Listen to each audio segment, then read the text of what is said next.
Kaum mukmin dianiaya. Tuhan mulai berfirman kepada Muhammad Shallallahu Alaihi Wasallam dalam bahasa lain. Pemuda-pemuda bangsa mulai tercengang. Para pencari kebenaran mulai menjadi gelisah. Dan cemooh serta ejekan mulai tumbuh jadi pengakuan dan kekaguman. Para budak, pemuda, wanita yang dirundung malang mulai berkumpul di sekitar Rasulullah Shallallahu Alaihi Wasallam.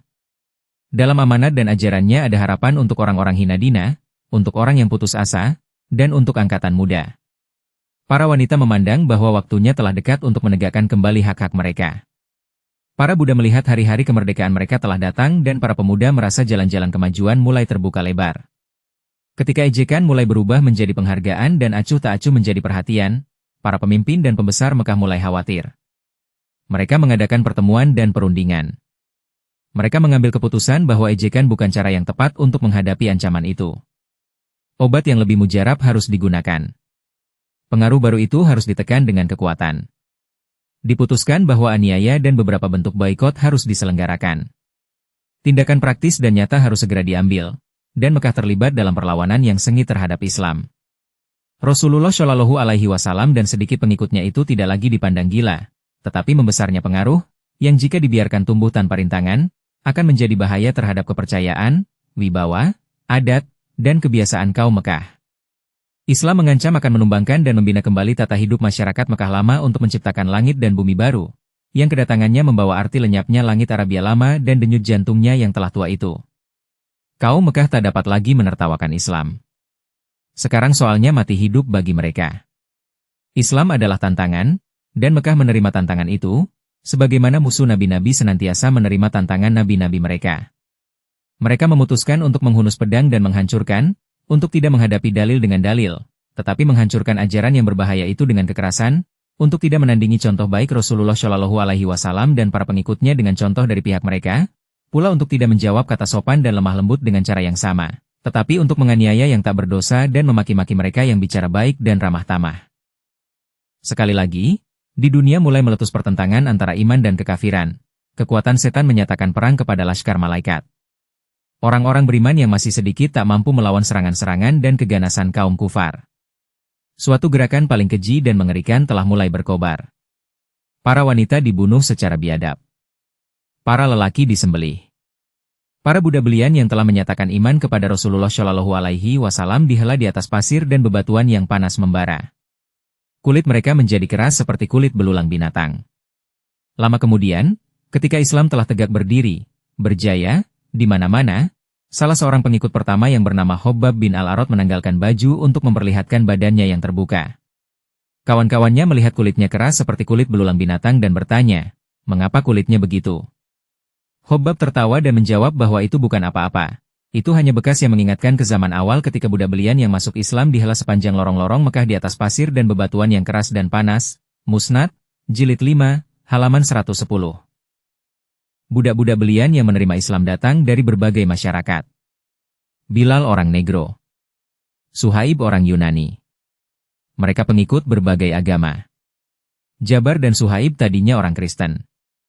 Bilal dan Ammar penyembah berhala. Bilal dibaringkan di atas pasir yang panas membara, ditimbuni batu dan anak-anak disuruh menari-nari di atas dadanya, dan majikannya, Umayyah bin Khaif, menganiayanya demikian rupa dan kemudian menyuruhnya menanggalkan kepercayaan kepada Allah dan Rasulullah untuk memuja berhala-berhala Mekah, Lat dan Uzza. Bilal hanya mengatakan, Ahad, Ahad, Tuhan itu tunggal.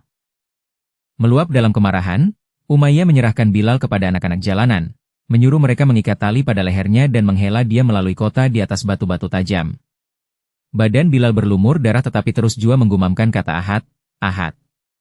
Kemudian, ketika kaum muslimin telah berhijrah ke Madinah dan dapat hidup dengan tenang dan dapat beribadah dengan agak aman dan damai, Rasulullah Shallallahu Alaihi Wasallam menunjuk Bilal sebagai muadzin. Sebagai orang dari Afrika, Bilal menghilangkan bunyi huruf H dari kata asyhadu, aku menyaksikan. Beberapa kaum Ansyar tertawa mendengar pelafalan yang tidak sempurna Bilal.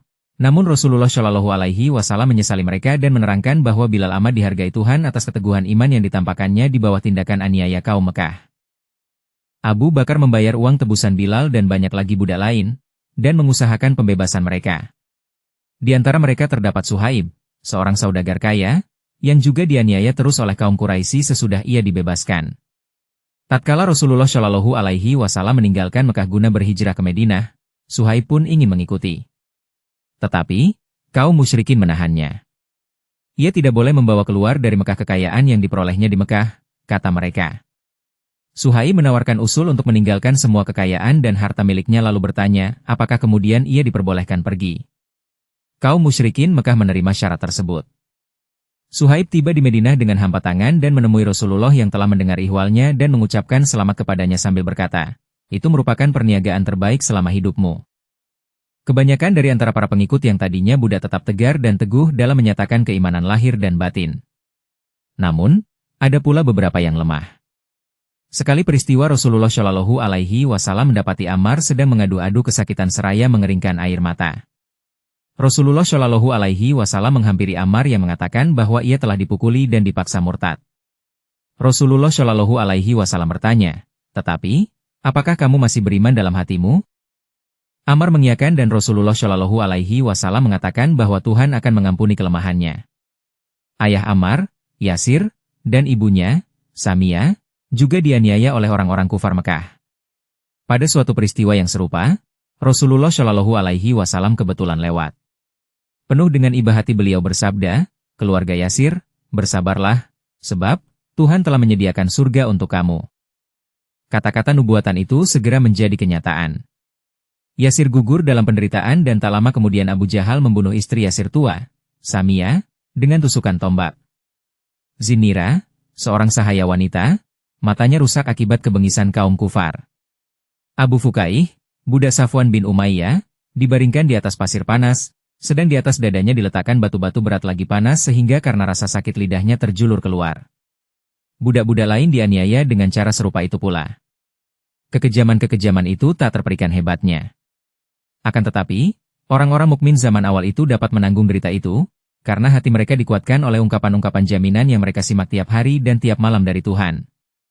Al-Quran turun kepada Rasulullah Shallallahu Alaihi Wasallam, tetapi suara Tuhan yang memberi keyakinan turun kepada semua orang mukmin. Seandainya tidak demikian, orang-orang mukmin tidak akan dapat menghadapi kekejaman-kekejaman yang mereka alami.